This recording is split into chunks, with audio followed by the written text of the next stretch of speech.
Halo teman-teman semuanya, kita semua tahu bahwa Indonesia telah mengalami banyak kemajuan. Kesan Indonesia sebagai negara besar yang terbelakang kini mulai memudar, terutama di kawasan Asia Tenggara.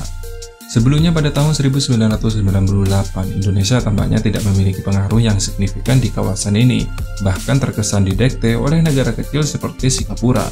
Singapura, sebuah negara kecil yang tertib, bersih, dan warganya disiplin, sebenarnya merupakan pusat bisnis di Asia Tenggara dan juga markas bagi mafia-mafia yang memperdaya Indonesia. Salah satu contoh nih ya, Pertamina Energy Trading Limited atau Petral, sebuah perusahaan yang berperan sebagai tempat mafia yang bertindak sebagai broker ekspor impor minyak ke negara tersebut. Petral merugikan negara dengan nilai yang fantastis, yaitu 1 triliun rupiah per bulan. Namun sejak Presiden Jokowi menjabat pada tahun 2014, banyak kebijakan yang diambil yang membuat Indonesia kembali dihormati dan menjadi negara yang disegani. Berikut adalah beberapa kebijakan Presiden Jokowi yang membuat Indonesia kembali disegani, dan tentunya berdasarkan data dan fakta. Tanpa banyak bacot, yuk kita lanjut. Salah satu kebijakan penting yang diambil oleh Presiden Joko Widodo adalah tax amnesty. Selama ini, banyak wajib pajak yang sengaja tidak mencantumkan hartanya dengan benar di surat pemberitahuan tahunan atau SPT pajak untuk menghindari pajak yang tinggi. Maka dari itu, Presiden Jokowi mengeluarkan kebijakan tax amnesty guna menarik uang orang Indonesia kembali ke tanah air. Hal ini mengejutkan banyak pihak, terutama bank-bank di Singapura yang memiliki banyak nasabah dari Indonesia. Lembaga survei seperti Merrill Lynch mencatat pada akhir tahun 2015, sepertiga dari orang super kaya di Singapura adalah warga negara Indonesia. Dari 55.000 orang kaya di Singapura, dengan total kekayaan sekitar 260 miliar US dollar, 18.000 diantaranya merupakan orang Indonesia dan diperkirakan sekitar 4.000 triliun rupiah uang warga Indonesia yang berada di Singapura. Dan sebagai catatan, bahwa program tax amnesty ini merupakan tax amnesty paling sukses di dunia, bahkan mengalahkan rekor Italia yang hanya sekitar 1.600 triliun pada tahun 2009. Singapura bukan hanya jago dalam hal bisnis, tapi juga jago dalam makan uang haram bahkan dari negara tetangganya. Banyak koruptor yang kabur ke Singapura dan pemerintah Indonesia tidak bisa melakukan apa-apa, karena Singapura dan Indonesia tidak memiliki perjanjian ekstradisi. Perjanjian ekstradisi merupakan perjanjian yang dilakukan antar dua negara untuk mengembalikan seorang tersangka atau terpidana. Perjanjian ekstradisi memang sangat penting, terutama dengan Singapura, yang seringkali menjadi tempat persembunyian para koruptor kelas kakap. Singapura sebagai salah satu negara tetangga Indonesia seharusnya dapat bekerja sama dengan menangani kasus-kasus korupsi yang melibatkan warga negara Indonesia. Namun hal tersebut berbanding terbalik, bro. Selama bertahun-tahun, Singapura selalu menyembunyikan koruptor-koruptor yang berasal dari Indonesia. Namun pada akhirnya, Singapura setuju dan menandatangani perjanjian ekstradisi dengan Indonesia pada Januari 2022, setelah melalui pembahasan yang panjang sejak 1998.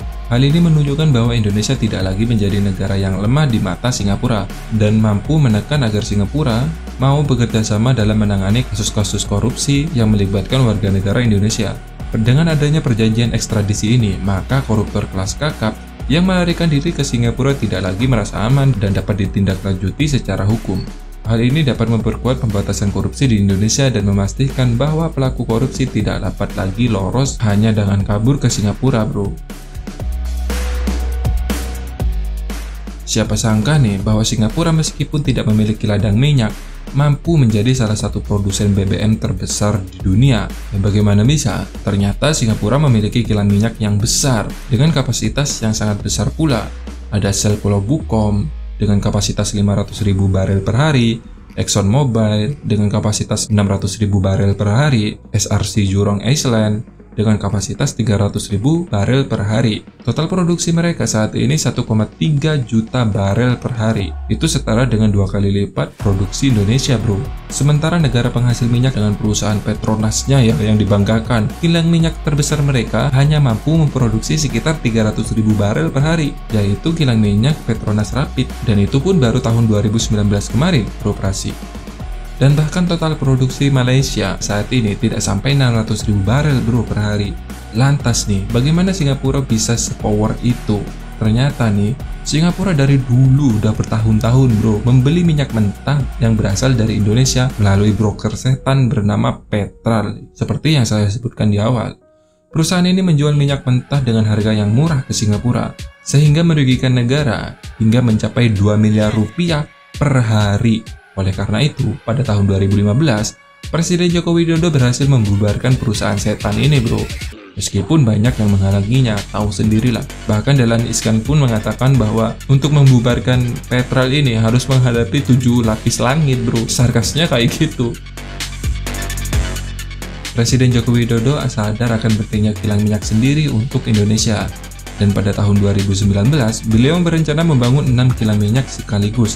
Dan saat ini sedang tahap dalam pembangunan. Proyek ini terdiri dari proyek RDMP atau Refinery Development Master Plan dan proyek GGR, Grassroots Refinery, atau dalam bahasa santainya nih, pembangunan kilang minyak yang baru. Proyek GGR yang sudah selesai adalah kilang minyak Bontang, selesai pada tahun 2022.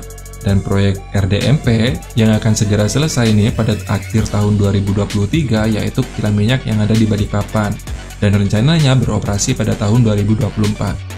Ada 3 proyek RDMP yang belum selesai bro, yang ditargetkan selesai pada tahun 2026, yaitu di Balongan, kilang minyak Cilacap, dan kilang minyak Dumai. Dan satu lagi, proyek GGR yang juga selesai ditargetkan pada tahun 2026 yang berada di Tuban. Dan jika semua proyek ini selesai bro, sesuai target nih, Indonesia tidak lagi harus mengimpor minyak dari negara manapun termasuk Singapura pada tahun 2026. Gimana, keren kan? Ya karena itu bro, jangan lagi menganggap presiden kita ini dungu. Beliau sudah melakukan banyak hal untuk menyelamatkan negara ini dari para penggarong negara. Sebagai negara yang memiliki kekayaan alam yang melimpah, Indonesia seharusnya mampu menghasilkan devisa yang cukup tinggi untuk membiayai pembangunan dalam negeri.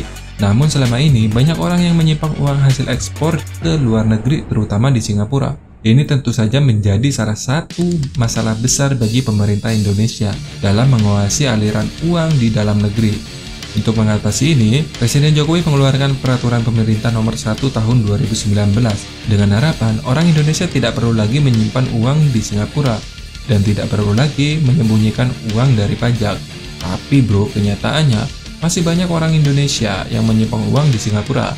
Hal ini disebabkan karena tarif pajak di Indonesia masih terlalu tinggi. Ya, karena infrastruktur Singapura sudah jauh lebih baik dan juga masih banyak orang Indonesia yang mengandalkan bantuan sosial.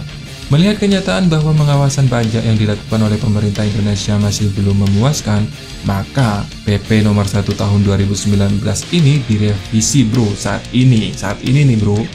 Yang sebelumnya hanya mencatat menjadikan wajib bagi para ekspor memarkirkan devisa hasil ekspornya di dalam negeri.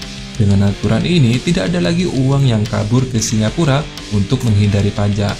Hal ini tentu membingungkan Singapura dong nantinya, karena sudah tidak lagi bisa menyembunyikan uang warga negara Indonesia.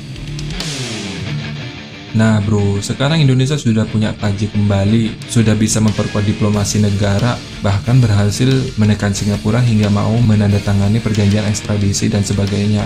Hal itu memang seharusnya bro, karena Indonesia ini negara besar, harus punya wibawa di mata internasional. Bukan kayak eranya Pak BY, masa kita didekati sama negara bocil seperti Singapura. Salam rasional, salam sehat. Terima kasih sudah menonton dan sampai jumpa.